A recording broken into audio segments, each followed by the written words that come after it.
En ce temps-là, de nouveau, les Juifs prirent des pierres pour lapider Jésus. Celui-ci reprit la parole.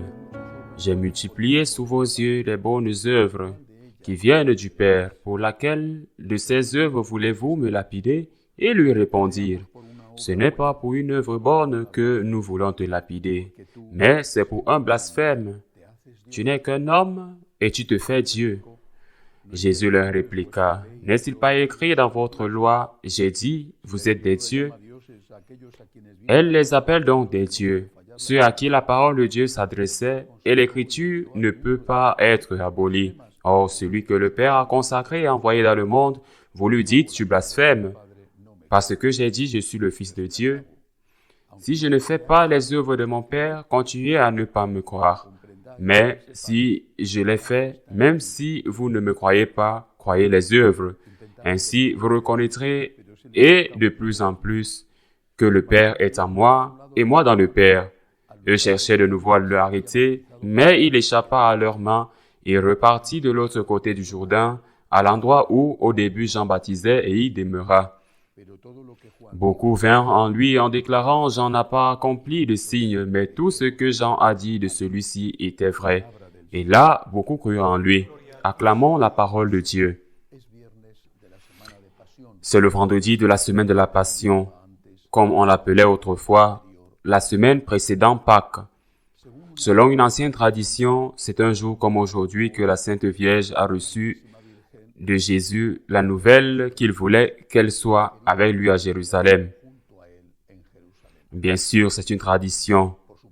Celui qui ne veut pas y croire n'est pas un dogme de foi, mais il y a des raisons qui soutiennent cette tradition. La Vierge Marie n'était pas une compagne régulière de Jésus à cause de son âge et parce que notre Seigneur voulait sans doute la protéger le plus possible. Ce qui est normal parce que c'est ce que tout le monde ferait avec sa mère. Jésus allait de lieu en lieu, il prêchait, parfois il devait fuir parce qu'on allait le tuer, il s'éclipsait. Il y avait des femmes avec lui, l'Évangile le dit, qui s'occupaient d'eux et les aidaient avec leurs biens. La plus connue était Marie-Madeleine, mais elle n'était pas la seule. L'Évangile donne plusieurs noms de femmes. Jésus n'était pas avec sa mère vivait sans doute en Galilée.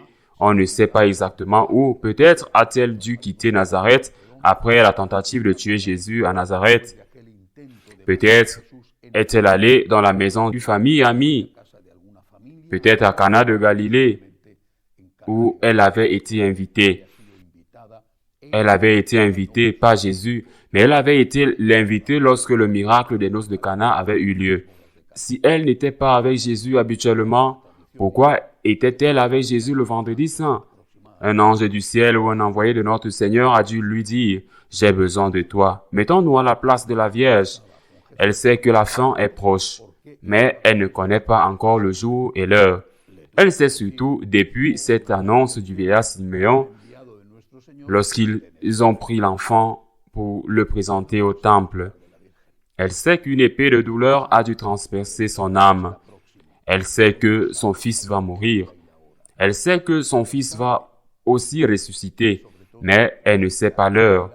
Dans ce contexte de danger, parce que des rumeurs se répandaient dans tout Israël, et elle vivait dans la peur, sans doute dans l'angoisse, qu'il arrive quelque chose à son fils, que son fils ait des ennuis, que son fils ait de plus en plus d'ennemis, en le disant d'un côté et de l'autre.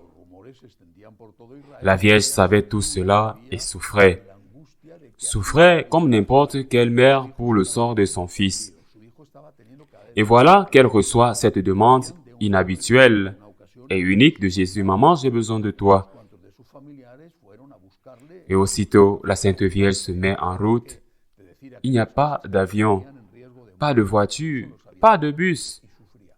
D'accord. Elle n'a plus le corps jeune de celle qui, 33 ans plus tôt, avait parcouru la même route, accompagnée de Saint Joseph et enceinte. Eh bien, elle est déjà une vieille femme. Pour l'époque, une vieille femme, sans doute, pas comme elle était auparavant. Sans doute, elle avait 50 ans, mais pour l'époque, elle est déjà une vieille femme. La Vierge Marie se met en route. Son fils a besoin d'elle et elle ne peut pas manquer le rendez-vous, mais elle savait pourquoi il avait besoin d'elle. Elle savait ce qui allait se passer, les détails, la crucifixion, la flagellation, l'abandon par ses apôtres. Peut-être qu'elle ne les connaissait pas, mais elle savait que l'heure était venue. L'heure est venue. Pour cela, je suis venu, lui avait dit son fils. L'heure est venue, mère, j'ai besoin de toi. Quelle est la méditation d'aujourd'hui? Vendredi de la Passion, nous avons à faire. Qu'est-ce que nous avons à faire?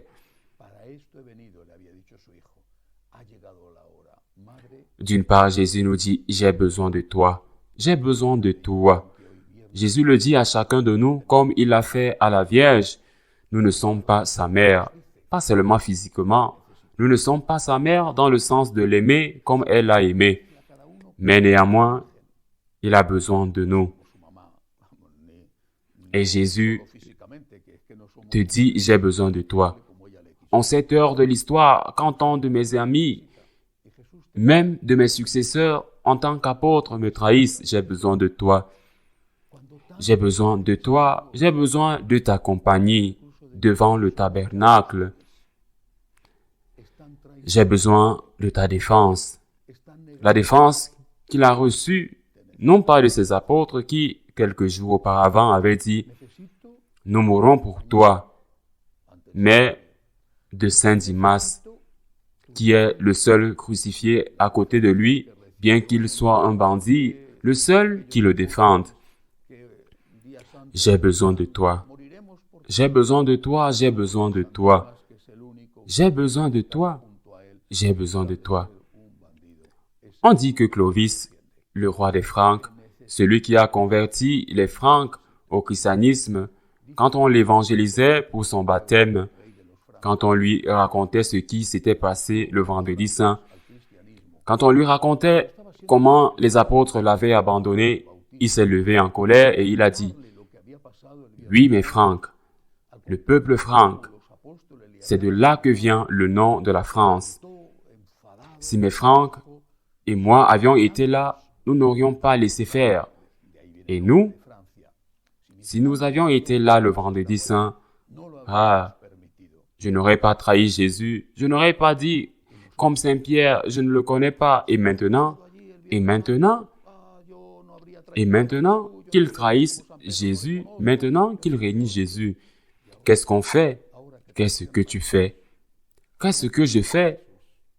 Qu'est-ce que nous faisons maintenant? En ce vendredi de la Passion, mais il y a 2000 ans, maintenant, en ce vendredi de la Passion, vous dites à Jésus, comme la Vierge Marie, me voici. Me voici, comptez sur moi. Je suis petite. Je ne vaux pas grand-chose. J'ai beaucoup de fautes et de péchés. Mais Dimas en avait plus. Et ils l'ont tué parce qu'il était probablement un meurtrier. Sûrement que la grande majorité d'entre nous n'en est pas arrivé là. Maintenant, tu dis à Jésus, compte sur moi.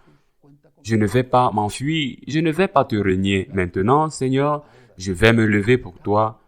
Je vais dire que je suis ton disciple, que je crois que tu es Dieu, que tes enseignements sont plus importants que ceux de tous les philosophes, psychologues, théologiens du monde. Tu es Dieu, tu es la pleine vérité. C'est le moment de le leur dire. L'autre personne qui a besoin d'aide est la Sainte Vierge. Jésus demande l'aide de sa mère. Mais comment s'est passée la marée? Quelle angoisse! Quel jour difficile! Imaginez Cana de Galilée, mieux communiqué que le petit village de Nazareth. Ce voyage sans savoir exactement ce qui se passait, s'il serait en retard, sans savoir exactement ce qui allait arriver à son fils, sachant seulement que quelque chose allait arriver, que l'heure était venue. Quelle angoisse pour la Vierge! Quelle douleur pour elle! Les glaives qui avaient toujours touché son cœur commençaient déjà à la transpercer. La Vierge a besoin de nous. Accompagnons Jésus et accompagnons Marie en ce vendredi de la Passion. Disons à Jésus et disons à Marie, tu n'es pas seul. Tu as des amis, tu n'es pas seul. Tu as des enfants qui ne méritent pas ses parents, c'est-à-dire que ni Jésus ni Marie ne les méritent. Mais tu as ces enfants, tu n'es pas seul. Nous voudrions, je voudrais offrir un modèle parfait de sainteté parce que c'est ce que Jésus et Marie méritent.